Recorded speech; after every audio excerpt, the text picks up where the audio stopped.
Good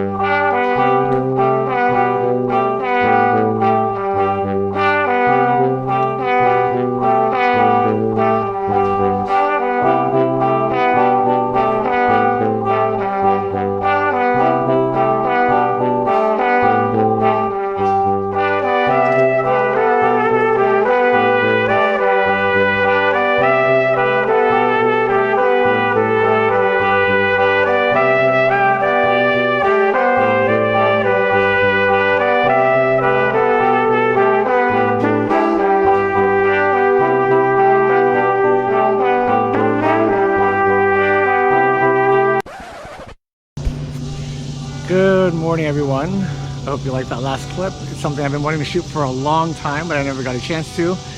And it's just to show off my priesthood. It's been 13 weeks. I still can't believe it. And especially this morning, something happened this morning during the Mass that really made me want to make this video.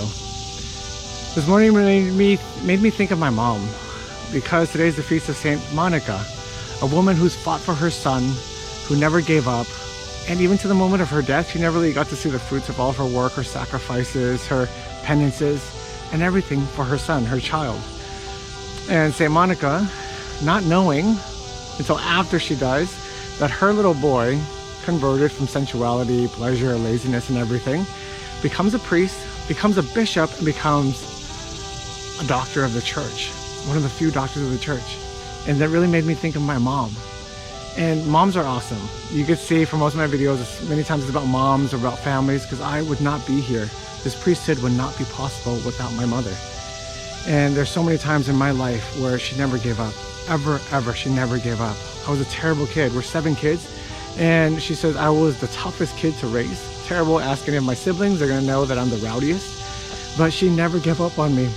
And that makes it possible today to where she says, as my parents, she said that the children, us, were the greatest school for their sanctity. And I really made it, their sanctity. And there's one little quick example about just the beauty of motherhood. One time I was getting off the phone with this girl. It was like probably the 5th or 6th year I was dating her. And I was on the phone, we had an argument. And after I hung up, she walked by and she was like, "You don't love her." I was like hell I don't love her. And she's like, "Yeah, well, you don't love her." I could hear it by the tone of your voice, the way you're speaking to her. And I was thinking, who do you think you are? I've been with her for so long. And I realize now, and with many other things, that my mom had this intuition. I mean, just in the experience of her being a mother, my mom knew more about me than I do of myself. And my point is, don't be afraid to be fully mothers. Don't be afraid to speak out, to say things to your children out of a source of love. And I, after so many years, it's probably been 16, 17 years now since that conversation she had with me, and I'll never forget it. And it's right, I didn't know how to love. And now I realize I've learned how to love the way that my mom, my parents, and the mothers and the people around me, how they love their children, is how I'm supposed to fulfill my priesthood. So thank you all. I pray for you, especially those who have tough children. I know there are many of you out there. So also through Saint Monica today, one who never gave up on her children, and to see the beauty of the conversion. So God bless you all, and I will pray for you, keep you in my prayers. Bye.